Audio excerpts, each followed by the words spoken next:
আজকে স্কুলে যখন আপনি পড়াবেন দেখবেন যে এখানে সহশিক্ষা, আলিয়া মাদ্রাসাগুলোতে আপনি দেখবেন সহশিক্ষা, অথচ এমন একটা বয়সে ছেলে এবং মেয়ে বাচ্চাকে একসাথে রাখা হয়েছে যেই বয়সে তাদের মধ্যেকার যে যে হরমোন, আপনারা জানেন যে একটা পুরুষের মধ্যেকার যে যৌন আকর্ষণ চাহিদা, এটা তৈরি হয় হরমোনের মাধ্যমে। একটা মেয়ের মধ্যেও আরেকটা হরমোন দেওয়া আছে যেটা তার মধ্যে ওই চাহিদা তৈরি করে। তাহলে যেই সময়ে তাদেরকে একসাথে রাখা হয়েছে, এই বয়সটা হচ্ছে ওই বয়স যে সময় দুইজনেরই হরমোন একদম চূড়ান্ত পর্যায়ে অবস্থান করতেছে, চূড়ান্ত পর্যায়ে অবস্থান করতেছে তাদের হরমোন।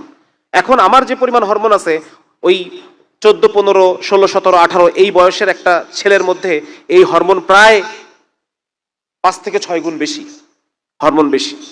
তাহলে তার মধ্যেকার যে শারীরিক সম্পর্কে লিপ্ত হওয়ার আগ্রহ বেশি না কম? অনেক বেশি, চিন্তার বাইরে।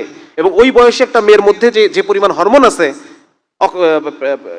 ইস্ট্রোজেন হরমোন বলা হয়, আর পুরুষেরটাকে বলা হয় টেস্টোস্টেরন, ওইটাও অনেক বেশি, নর্মাল লেভেলের চেয়ে অনেক বেশি থাকে ওই বয়সে।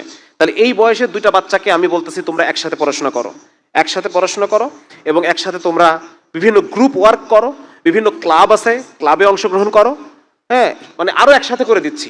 এবং এইগুলো পশ্চিমা যারা সমাজতত্ত্ববিদ ওনারাই রিসার্চ করে দেখাইছেন যে একটা বাল্য প্রেম, এটা 4টা ধাপ আছে। প্রথম ধাপ একসাথে পড়াশোনা করা, একসাথে ইয়ে করা। দ্বিতীয় ধাপ হচ্ছে দুইজন একটু আলাদা হয়ে যাওয়া। তৃতীয় ধাপ হচ্ছে শারীরিক বিষয়, যৌনতার বিষয়গুলোকে এক্সপ্লোর করা, কেমন লাগে একটু দেখি, এই কেমন লাগে একটু। এবং 4 নম্বরে গিয়ে তাদের মধ্যে শারীরিক সম্পর্ক তৈরি হয়ে যাওয়া। এটা ওনারা গবেষণা করে 4টা ধাপ দেখাইছে। এখন দেখেন, প্রথম ধাপ যদি চালু করে দেওয়া যায়, তাহলে দ্বিতীয়, তৃতীয়, চতুর্থ একাই হয়ে যাবে না? হ্যাঁ, তাদের মধ্যে সেই আগুন তো রয়েছে, আগুন তো আল্লাহ তাআলা শারীরিকভাবে তো জ্বালাইতে হবে, আল্লাহ তো ওইভাবে তো জ্বালানো আছে। এখন দুইটা জ্বলন্ত আগুন, আগুন আর পেট্রোল, তোমরা একসাথে পড়াশোনা করো, আগুন আর পেট্রোল একসাথে পড়াশোনা করো, একসাথে তোমরা ফ্রেন্ড হও, গ্রুপ স্টাডি করো। এই হচ্ছে বর্তমান অবস্থা। তাহলে আমরা এখানে, আপনার দিনদার মানুষ আছেন কম বেশি, আমরা এগুলো বুঝে শুনেই বাচ্চাকে দিব। কিন্তু আমার এই বক্তব্য হয়তো আরো অনেক মানুষ ইউটিউবে শুনবে যারা এখন দিনকে সিরিয়াসলি নেন নাই। আপনাদের উদ্দেশ্যে বলতেছি যে আপনারা যেই জায়গায় আপনার সন্তানদেরকে পড়াচ্ছেন, এটা হচ্ছে ইউরোপ আমেরিকার স্ট্রাকচার, এবং ইউরোপ আমেরিকাতে প্রতি 5 জনে একটা মেয়ে ধর্ষণের শিকার। তাহলে ওই একই ফরম্যাটে যখন আপনি আপনার মেয়েকে পড়াচ্ছেন, আপনি কিভাবে আশা করেন যে আপনার মেয়ে ধর্ষণের শিকার হবে না? অবশ্যই হবে। সুতরাং এইরকম একটা জ্বলন্ত আগুনের মধ্যে, আমি শুরুতেই বলছি, জ্বলন্ত আগুনের উপর আমরা আমাদের সন্তানদেরকে রেখে যাচ্ছি। ঠিক আপনি আপনার মেয়েকে যখন থেকে সহশিক্ষায় পড়াচ্ছেন, আপনার ছেলেকে যখন থেকে সহশিক্ষায় পড়াচ্ছেন, তখন মূলত আপনি তাকে আগুনেই ফেলে দিলেন, ঠিক কিনা?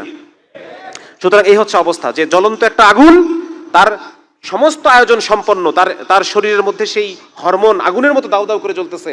এই সময় তাকে দেওয়ার কথা ছিল বিয়ে, নাকি? কিন্তু এইটা বর্তমান যে সেকুলার বিশ্ব ব্যবস্থা, এই সময়ের যে স্বাভাবিক চাহিদা, সেই চাহিদার যে স্বাভাবিক পূরণ, সেটাকে নিষিদ্ধ ঘোষণা করছে।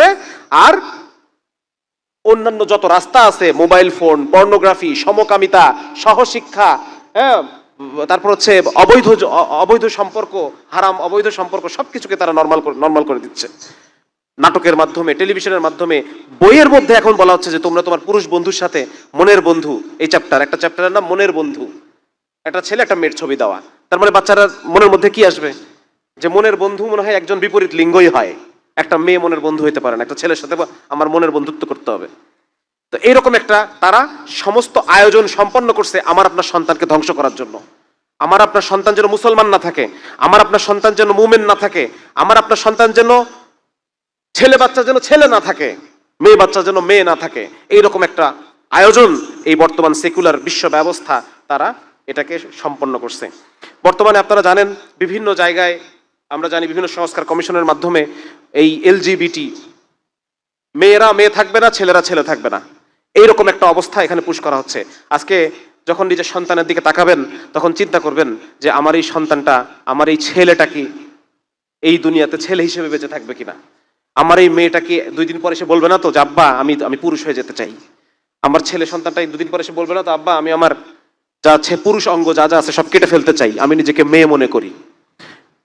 তারা সমস্ত কিছুর মাধ্যমে, আইনের মাধ্যমে, তারা অনলাইনের মাধ্যমে, অফলাইনের মাধ্যমে, শিক্ষা ব্যবস্থার মাধ্যমে আমার আপনার সন্তানকে এইরকম মানসিকতা সম্পন্ন বানায় ফেলতেছে যে তারা একটা পর্যায়ে ছেলে থাকবে না, একটা পর্যায়ে মেয়ে থাকবে না। এই একটা অবস্থা।